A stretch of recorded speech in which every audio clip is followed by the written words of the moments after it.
গত 5ই আগস্ট ছাত্র জনতার গণজোয়ারের মুখে পালাতে বাধ্য হন প্রধানমন্ত্রী শেখ হাসিনা।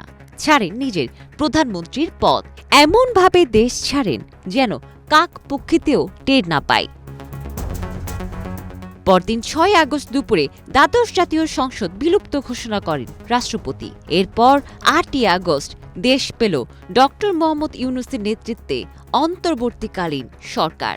তবে চলমান পরিস্থিতিতে নগদ টাকার সংকটে পড়েছেন সাধারণ মানুষ। নিরাপত্তার অভাবে দেশজুড়ে বেশিরভাগ ব্যাংকের এটিএম বন্ধ থাকায় এই সংকট দেখা দিয়েছে। এছাড়া রাজনৈতিক পট পরিবর্তনের ফলে দেশজুড়ে যেসব সহিংসতার ঘটনা ঘটেছে তাতে সারা দেশের ব্যাংকের সব শাখাও খুলেনি।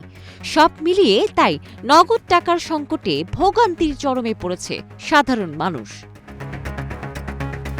জানা যায়, দেশের বিভিন্ন ব্যাংক প্রতিষ্ঠানের এটিএমে অর্থ সরবরাহ করে থাকে তৃতীয় পক্ষ। দেশের চলমান অস্থিতিশীল পরিস্থিতিতে তৃতীয় পক্ষ এ সেবা বন্ধ করে দেয়, যার কারণে দেশের বেশিরভাগ এটিএমে টাকার সংকট দেখা দিয়েছে। তাই বন্ধ হয়ে পড়েছে দেশজুড়ে বেশিরভাগ ব্যাংকের এটিএম সেবা। রাজধানীসহ সারা দেশে চিত্র প্রায় একই। বিভিন্ন গুরুত্বপূর্ণ পয়েন্টে দেখা যায় এটিএম বুথ বন্ধ থাকতে। ঢাকার কারওয়ান বাজার সহ বেশ কয়েকটি এলাকায় স্থানীয় ব্যবসায়ীরা নগদ অর্থ উত্তোলন করতে পারছেন না বলে অভিযোগ করেছেন। সাধারণ মানুষ নগদ টাকা উত্তোলন করতে গিয়ে কয়েকদিন ধরে সংকটে পড়েছেন।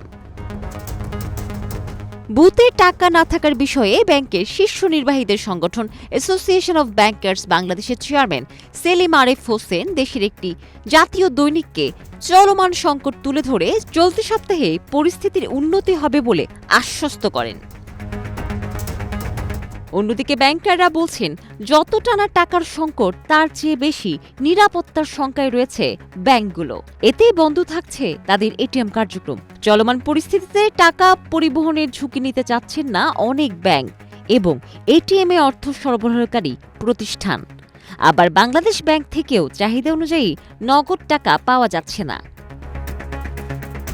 ব্যাংকের এটিএমে অর্থ সরবরাহকারী প্রতিষ্ঠানের এক কর্মকর্তা বলেন, স্বাভাবিক সময়ে 4টি ব্যাংকের এটিএমে দিনে তারা প্রায় 30 কোটি টাকা সরবরাহ করতেন। সবশেষ গত বৃহস্পতিবার সরবরাহ করতে পেরেছেন মাত্র 10 কোটি টাকা। কেবল প্রয়োজনের 3 ভাগের 1 ভাগ অর্থ সরবরাহ করতে পেরেছেন তারা। দেশের বেসরকারি খাতের ব্র্যাক, সিটি, ঢাকা ব্যাংক সহ অনেক ব্যাংক এখন এটিএম এর বদলে বিকল্প ক্যাশ রিসাইক্লিং মেশিনের দিকে ঝুঁকলেও এসবের বেশিরভাগই শহরাঞ্চলে। তাই বিপাকে পড়েছেন সাধারণ মানুষ।